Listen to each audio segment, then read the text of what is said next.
Hello दोस्तों, मैं मेहुल शौर्या। और ये बहुत कम लोगों को पता है कि जब माइक्रोसॉफ्ट कंपनी 2014 में सुंदर पिचाई को अपना तीसरा सीईओ बनाना चाहते थे, लेकिन उस वक्त ऑलरेडी सुंदर पिचाई गूगल में काम कर रहे थे। लेकिन चांसेस बहुत ज्यादा थे कि सुंदर पिचाई माइक्रोसॉफ्ट का ऑफर एक्सेप्ट कर ले। लेकिन क्यों? क्योंकि सुंदर पिचाई को खुद को गूगल इतना पसंद नहीं था जितना माइक्रोसॉफ्ट। यहाँ तक कि उनका खुद का दोस्त भी गूगल ज्वाइन करना चाहता था, लेकिन तब सुंदर पिचाई ने उसे गूगल न ज्वाइन करने के लिए कन्विंस कर दिया। पर फिर भी यह जानने के बावजूद क्यों गूगल ने सुंदर पिचाई को रोकने के लिए हर साल 317 करोड़ रुपए के स्टॉक देने का वादा किया। दोस्तों, ना तो सुंदर पिचाई मार्क जुकरबर्ग या बिल गेट्स की जैसे कॉलेज टॉपर थे जिन्हें खुद की इतनी बड़ी कंपनी खोल ली हो, और ना ही वो हमारे इलोन भैया की तरह रॉकेट साइंस को बेहतर करके इंसान को मास पर बेचने की कोशिश कर रहे हैं। यहाँ तक कि गूगल में जिन भी प्रोडक्ट के लिए अक्सर पिचाई को क्रेडिट दिया जाता है, वो प्रोडक्ट भी उनके खुद के आइडिया नहीं होते हैं। तो फिर आखिर क्यों और कैसे बने सुंदर पिचाई गूगल के सीईओ? तो दोस्तों, वीडियो अंत तक जरूर देखें ताकि आपको भी पता चले कि आखिर कैसे बने गूगल के सीईओ सुंदर पिचाई। और अभी तक आपने हमारे चैनल को सब्सक्राइब नहीं किया तो जल्दी से जाकर हमारे चैनल को सब्सक्राइब जरूर कर लें ताकि ऐसा ही अमेजिंग फैक्ट आपको मिलता रहे। दोस्तों, सबसे पहले तो हम अपने हीरो सुंदर पिचाई के बचपन के बारे में जान लेते हैं। सुंदर पिचाई का जन्म 10 जून 1972 को चेन्नई के एक छोटे से घर में हुआ था, और मानो बचपन से ही उसका और साइंस का नाता जुड़ चुका था। क्योंकि सुंदर पिचाई के पिता इलेक्ट्रॉनिक इंजीनियर होने के कारण हर रोज घर आने के बाद पिचाई को अपने काम के बारे में बताते रहते थे, जिसके कारण सुंदर पिचाई ने आगे चलकर IIT से मेटलर्जिकल इंजीनियरिंग की थी, जहाँ एक बार सी ग्रेड मिलने के बावजूद उन्हें स्टैंडर्ड यूनिवर्सिटी से स्कॉलरशिप मिली थी। बस फिर सुंदर पिचाई अपनी पहली फ्लाइट को पकड़कर चले गए सीधे US। पिचाई ने US में मास्टर और MBA कंप्लीट करके नौकरी करनी शुरू की। तब उसी वक्त उनका दोस्त एक गूगल में अप्लाई कर रहा था। तब पिचाई ने कहा कि मत जा भाई, यह कंपनी आगे जाके डूबने वाली है। लेकिन उसके कुछ वक्त के बाद ही पिचाई ने खुद 2004 में गूगल ज्वाइन किया, और आज हम देखते ही है कि वो किस मुकाम पर पहुंच गए हैं। लेकिन अब तक आपके दिमाग में एक बात तो जरूर आई होगी कि आखिर क्यों सुंदर पिचाई अपने दोस्त को मना कर रहा था। दरअसल पिचाई को अपने दोस्त को ना बोलने के पीछे कोई सेल्फिश मोटिव नहीं था, लेकिन उस वक्त यानी कि 90 के दशक में बहुत ही बड़ा .com क्रैश हुआ था, जिसके कारण तकरीबन 90 इंटरनेट कंपनियों का दिवाला निकल गया था। और पिचाई को डर था कि गूगल का भी हाल ऐसा न हो जाए, और इसीलिए उन्होंने अपने दोस्त को ना कहा था। बट अब यह जान लेते कि सुंदर पिचाई का गूगल में क्या क्या महत्वपूर्ण कार्य है जिसकी वजह से उन्हें गूगल के सीईओ की पोजीशन मिली। Chapter 1, Google search toolbar. दोस्तों, सुंदर पिचाई ने 1 अप्रैल 2004 में गूगल में इंटरव्यू दिया था। ठीक उसी दिन जीमेल को लॉन्च किया गया था। सुंदर पिचाई उस इंटरव्यू में सिलेक्ट हो गए, और सिलेक्ट होते ही उन्हें गूगल के उस समय के सबसे मेजर डेवलपमेंट प्रोजेक्ट के मैनेजर बना दिया गया, और डेवलपमेंट प्रोजेक्ट था गूगल सर्च टूलबार। अगर आपको नहीं पता है कि यह किस चिड़िया का नाम है तो डोंट वरी, काफ़ी लोगों को नहीं पता है, क्योंकि यह लॉन्च हुआ था 2000 में, जब आप में से ज़्यादातर लोगों को इंटरनेट का इतना नॉलेज नहीं था जितना आज है।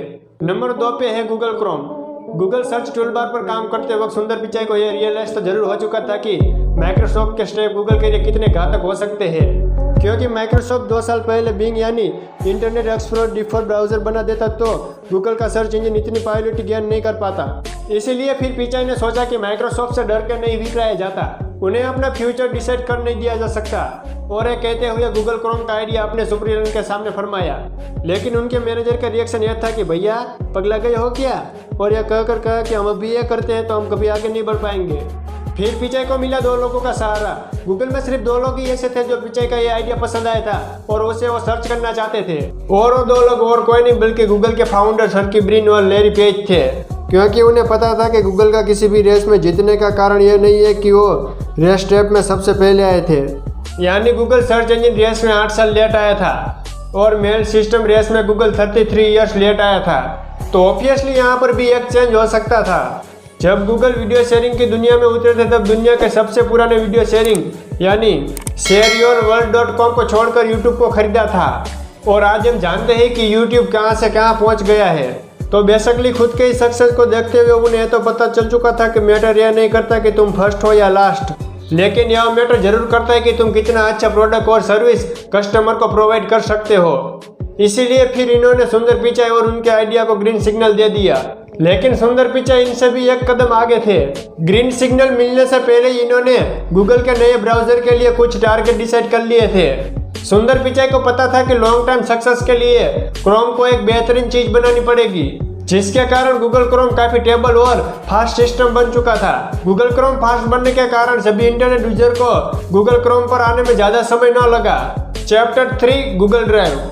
गूगल ने धमाका तो 2006 में ही मचा दिया था, Google Docs, Google Drive, Google Stitch को लॉन्च करके। लेकिन ये प्रोडक्ट माइक्रोसॉफ्ट के प्रोडक्ट की तरह एडवांस नहीं थे, लेकिन ये बिल्कुल फ्री जरूर थे। और इस तरह माइक्रोसॉफ्ट कंपटीशन में आगे बढ़ता चला गया। गूगल मार्केट में धमाका तो जरूर मचा रहा था, लेकिन उनके प्रोडक्ट इतने एडवांस नहीं थे जितने माइक्रोसॉफ्ट के थे, लेकिन फ्री जरूर थे। फिर सुंदर पिचाई ने सोचा कि कस्टमर को कैसे इकट्ठा किया जाए। बस फिर ऐसे ही जन्म हुआ गूगल ड्राइव का, जहाँ यूजर अपनी फाइल्स को फोन या किसी और में सेव करने की बजाय गूगल के डेटा में सेव कर पाए और इसी से इजीली अपनी फाइल्स को एक दूसरे के साथ शेयर कर पाए। Chapter 4 Android 1। अब इतनी सक्सेस के बाद 2012 में सुंदर पिचाई को vice president of Chrome and apps के पद पे विराजमान कर दिया गया था। लेकिन फिर गूगल में अचानक आया एक ट्विस्ट। 2013 में एंड्रॉयड के क्रिएटर एंडी रूबिन गूगल को टाटा बाय बाय कर चले गए और ऐसे में एंड्रॉयड को मैनेज करने की जिम्मेदारी सुंदर पिचाई पे आ गई। तब सुंदर पिचाई ने एंड्रॉयड 1 को दुनिया से परिचय करवाया। पहले तो एंड्रॉयड गूगल की कंपनी थी, लेकिन पिचाई के कारण ज़्यादा गूगल के साथ इंटीग्रेटेड हो गई, यानी हर एक एंड्रॉयड फ़ोन में गूगल के ऐप्स फ्री में इंस्टॉल होने लगे, जिसके कारण गूगल का कस्टमर बेस और बढ़ चुका था।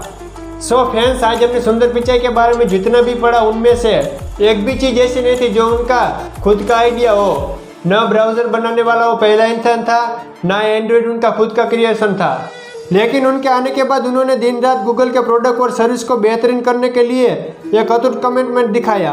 भले ही आइडिया उनके नहीं थे, लेकिन हर एक चीज़ में उन्होंने सोच समझकर सही समय पे सही डिसीजन लिए थे और गूगल पे धीरे धीरे से लेकिन सुंदर पिचाई का क्रेडिट हर साल बढ़ते ही जा रहा था। इसीलिए 2014 में उन्हें प्रोडक्ट चिप का प्रमोशन दे दिया गया और उस समय उन्हें दूसरी कंपनियों के बेहतरीन पैकेजेस और ज़्यादा हाई पोजीशन का ऑफर भी आने लगे, लेकिन उन्होंने इन सबको ठुकरा दिया। गूगल में रहने के कारण 2015 में गूगल के फाउंडर ने गूगल को छोड़कर अल्फाबेट यानी कि गूगल की पेरेंट्स कंपनी की स्थापना की। तब गूगल के सीईओ की पोजीशन सीधे सुंदर पिचाई को चली गई। मतलब सुंदर पिचाई अब गूगल से भी एक कदम आगे थे। जिसके बाद 2019 में गूगल की पेरेंट्स कंपनी अल्फाबेट के सीईओ भी बन गए। फिर क्या था, सुंदर पिचाई गूगल और अल्फाबेट दोनों के सीईओ बन गए, जिनकी सैलरी आज मंथली 16 करोड़ रुपया है। सो फ्रेंड्स, आज के हमारे हीरो सुंदर पिचाई गूगल के सीईओ के बारे में जानकर कैसा लगा कमेंट सेक्शन में जरूर बताना। और दोस्तों, अभी तक आपने हमारे चैनल को सब्सक्राइब नहीं किया तो जल्दी से जाकर हमारे चैनल को सब्सक्राइब जरूर कर ले, ताकि ऐसा ही अमेजिंग वीडियो आपको मिलता रहे।